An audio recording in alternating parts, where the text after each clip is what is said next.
الحمدلله رب العالمين والصلاة والسلام على رسوله الكريم وعلى آله وصحبه أجمعين وعلى من تبعهم بإحسان إلى يوم الدين ما بعد.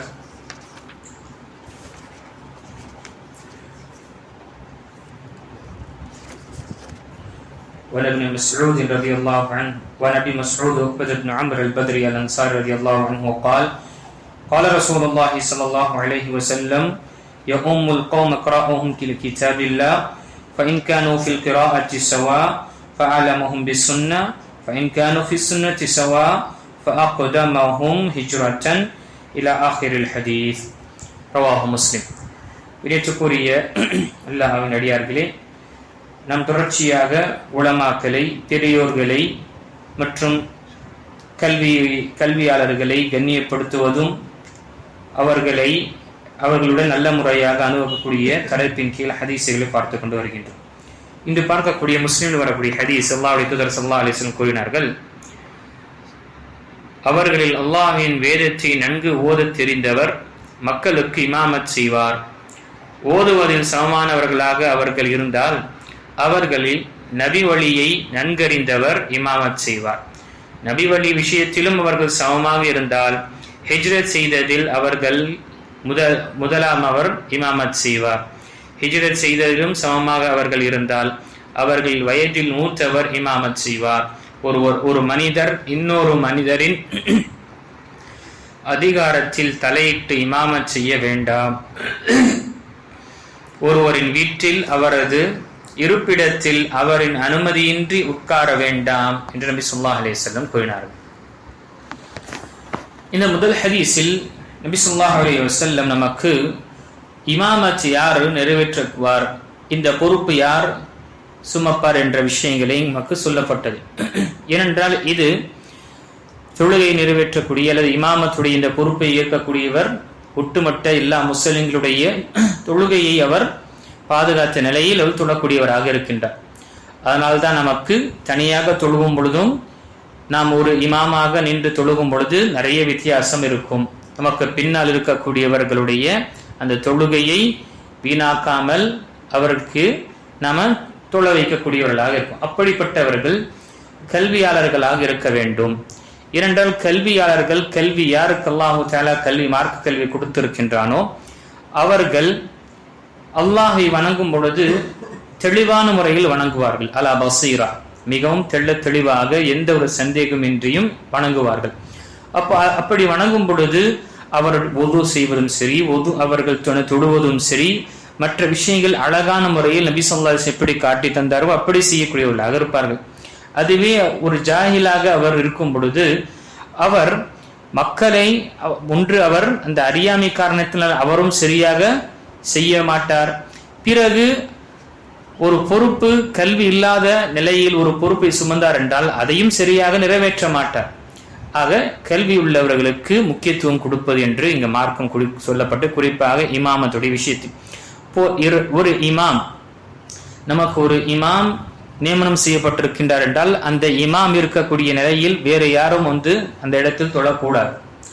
அவர்கள் இல்லாத பட்சத்தில் அடுத்ததாக யார் இருக்கின்றார்களோ அவர்கள் தொழுக வைப்பார்கள்.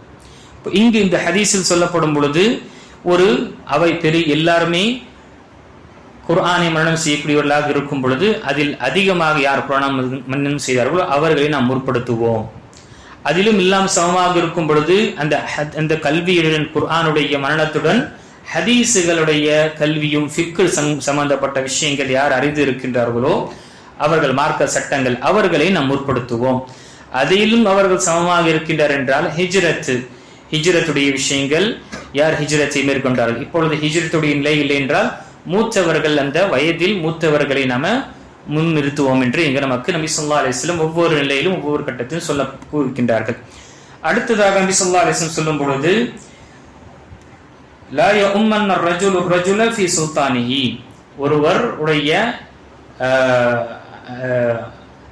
ஒருவருடைய பொறுப்பு அவருக்கு கொடுக்கப்படும் பொழுது அவர் இருக்கக்கூடிய நிலையில் நாம் என்ன செய்யக்கூடாது, அந்த இடத்தில் இமாமத் செய்யக்கூடாது. அவர் அனுமதித்தார் என்றால் நாம் இமாமத் செய்வது என்பது நமக்கு அனுமதிக்கப்பட்டதாக இருக்கும். அதே போல ஒருவர் நியமனம் செய்யப்பட்டு அவர்கள் தொழுக வைக்க வேண்டும் என்று இருக்கும் பொழுது அவர் இல்லாத பட்சத்தில் மற்றவர் யார் இருக்கின்றார்களோ கல்வியாளர் அவர்கள் நடத்துவார். மூன்றாவது விஷயம் சொல்லப்பட்டது இங்கு வலயப்பொழுது ஃபி பைத்திஹி அலா தக்ரீமத்திஹி இல்லா பிஇذنி. ஒரு நபருடைய வீட்டிற்கு நாம் செல்லும் பொழுது அவருக்கு என்று சில தனி ஒரு உட்காரக்கூடிய அமர்வு இருக்கும், நாற்கால் இருக்கும், அல்லது அவருடைய படுக்கை என்ன இருக்கும். அந்த இடத்தில் நாம் உட்கார வேண்டும் என்றால் அவர் அனுமதித்தார் என்றால் நாம் உட்கார வேண்டும், இல்லை என்றால் அவருடைய இடத்தில் நாம உட்காரப்படும். ஏன்னா சிலருக்கு சில முதிய வயது இருக்கும் பொழுது அவருக்கு என்று ஒரு நாற்காலி இருக்கும், சேர் இருக்கும், அவருக்கு என்று ஒரு இடம் இருக்கும் உட்காருவதற்காக, இந்த மூத்தவர் என்ற அடிப்படையில். அந்த இடத்துல நாம் என்ன செய்யக்கூடாது, போயிட்டு நம்ம உட்காரக்கூடாது. மாறாக அவர் நமக்கு அனுமதித்தார் என்றால் அங்கு உட்கார, இல்லை என்றால் வேறு எங்கு இடம் இருக்கின்றதோ நம்ம உட்காருவதுதான் இது கண்ணியமாக இருக்கிறது. இது எதற்கு? பெரியோர்களுக்கு, வயதில் மூத்தவர்களுக்கு நம்ம கண்ணியத்தை செலுத்தக்கூடியவர்களாக இருக்கின்றது. அடுத்த ஹதீஸில் மிக முக்கியமான ஹதீஸ் பார்க்கும் பொழுது, தொழுகையின் வரிசையில் வயதுக்கு வந்தவர்களும் அறிவுடையவர்களும் பின்பு அவர்கள் அடுத்த வயதுடையவர்களும் என்னை அடுத்து நிற்கட்டும் என்று 3 முறை கூறிவிட்டு கடை வீதிகளில் கூச்சல் போன்று பள்ளியில் கூச்சல் போடுவதை உங்களுக்கு நான் எச்சரிக்கை செய்கின்றேன் என்று நபி ஸல்லல்லாஹு அலைஹி வஸல்லம் நமக்கு கூறினார்கள். இதுவும் நமக்கு சரியான ஹதீஸில், முஸ்லிமில் வரக்கூடிய ஹதீஸில் நபி ஸல்லல்லாஹு அலைஹி வஸல்லம் கூறியிருக்கின்றார்கள். இப்போ இந்த ஹதீஸில் முதல் விஷயம், தொழுகை இமாமுக்கு பக்கத்தில் நிற்கக்கூடியவர் யாராக இருக்க வேண்டும் என்றால் வயது, அவர்கள் பருவ வயது அடைந்தவர், சிந்தனை இந்த ஒரு சிதறாத நிலையில் இருக்கக்கூடியவர். சிறு குழந்தைகள் இருக்கும் பொழுது அல்லது சிறுவர்கள் இருக்கும் பொழுது என்ன ஆகும், அவருடைய உலகம் தனியாக இருக்கும். வந்து அல்லாஹ் அக்பர் தக்பீர் கட்டிக் கொள்வார்கள். சிலர் கையை நோண்டுவதோ அல்லது அரிப்பது இப்படி என்ற விஷயங்கள் செய்யும் பொழுது இமாமுக்கு அவருக்கு சிரமம் ஏற்படும். அதனால்தான் இமாமுக்கு பக்கத்தில் பருவ வயது அடைந்தவர்கள், மிகவும் ஒரு சீரியஸாக நிற்கக்கூடியவர்கள், அறிவுள்ளவர்கள், கல்வி உள்ளவர்கள், அதே போல வயதில் மூத்தவர்கள், இவர்கள் நிற்கட்டும் என்று நபி ஸல்லல்லாஹு அலைஹி வஸல்லம் வலியுறுத்தினார்கள். 3 தடவை வலியுறுத்தி இருக்கின்றார். இப்போ நாம நம்முடைய பள்ளிவாசல் நம்ம வரும் பொழுது இந்த முஅத்தினுடைய இடத்துல அங்கு சிறுவர்கள் நம்ம வந்து உட்காரக்கூடாது. அதே போல இங்கு குறிப்பாக அறிஞர்கள் வராத நேரத்தில் நாம பெரியோர்கள் யாராவது வந்து இங்கு நிற்பதற்காக செய்ய வேண்டும். சிறு குழந்தைக்கு வந்து நாம் அங்கு நிற்க வைக்க கூடாது.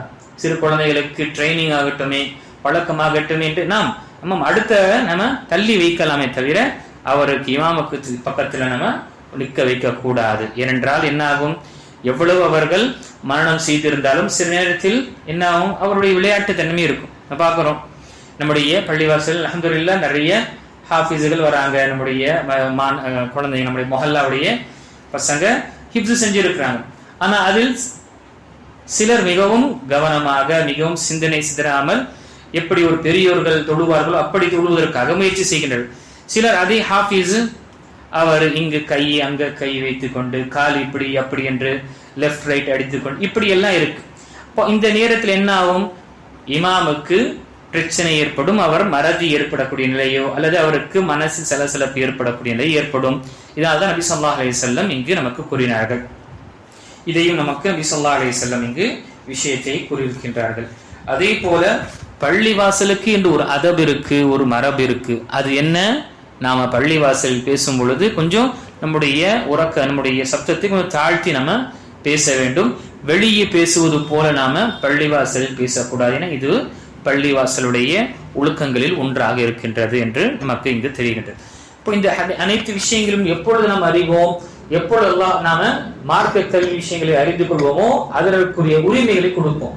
நமக்கு மார்க்க கல்வி நாம அறியவில்லை என்றால், கற்றுக்கொள்ளவில்லை என்றால், நாம் யாருக்கு ஒரு உரிமை கொடுக்க வேண்டுமோ கொடுக்க முடியாத நிலை இருக்கும் பொழுது அநியாயம் செய்தவர்களாக ஆகலாம். அது சிறிய அநியாயமாக இருக்கலாம் அல்லது பெரும் அநியாயமாகவும் இருக்கலாம். அதனால்தான் ஜாஹில், அறியாதவர், கல்வி அந்த எந்த துறை அவருக்கு கல்வி இல்லையோ அதில் அவர் செல்லும் பொழுது தவறு செய்வதற்கு நிறைய வாய்ப்புகள் இருக்கு. அதனால்தான் எந்த ஒரு பொறுப்பு நமக்கு கொடுக்கப்பட்டாலும் அல்லாஹ் தஆலாவின் தரப்பிலோ அல்லது மற்ற விஷயத்தில் அந்த துறையை பற்றி அறிந்து கொள்வது என்னென்ன அத்தியாவசியமான கல்வி அறிந்து கொள்வது கடமையோ அதை நாம் அறிந்து கொள்ள வேண்டும். இந்த விஷயத்தை நாம நினைவு கொள்ள வேண்டும். இன்ஷா அல்லாஹ் வரக்கூடிய அமர்வில் மீதமுள்ள பெரியோர்களை மற்றும் முதியோர்களை கண்ணியப்படுத்துவதும் அறிஞர்களுடைய விஷயத்தில் நாம இன்ஷா அல்லாஹ் வரக்கூடிய அமர்வில் பார்க்கலாம். அல்லாஹ் தஆலா சொல்லக்கூடியவனுக்கும் கேட்கக்கூடிய அனைவருக்கும் மார்க்க கல்வி சிறிதளவில் இருந்தாலும் சரி நாம நிறைவாக அதை கற்றுக்கொண்டு அமல்படுத்தக்கூடியவர்களாக அல்லாஹ் நம்மை ஆக்கல்வானாக. அனைவருக்கும் அல்லாஹு தஆலா அவனுடைய இந்த மார்க்க கல்வியை கொண்டு நம் மீது பரக்கத்தை ஏற்படுத்துவானாக. ஆமீன். வாஹிரு தஅவானா அல்ஹம்துலில்லாஹி ரப்பில் ஆலமீன்.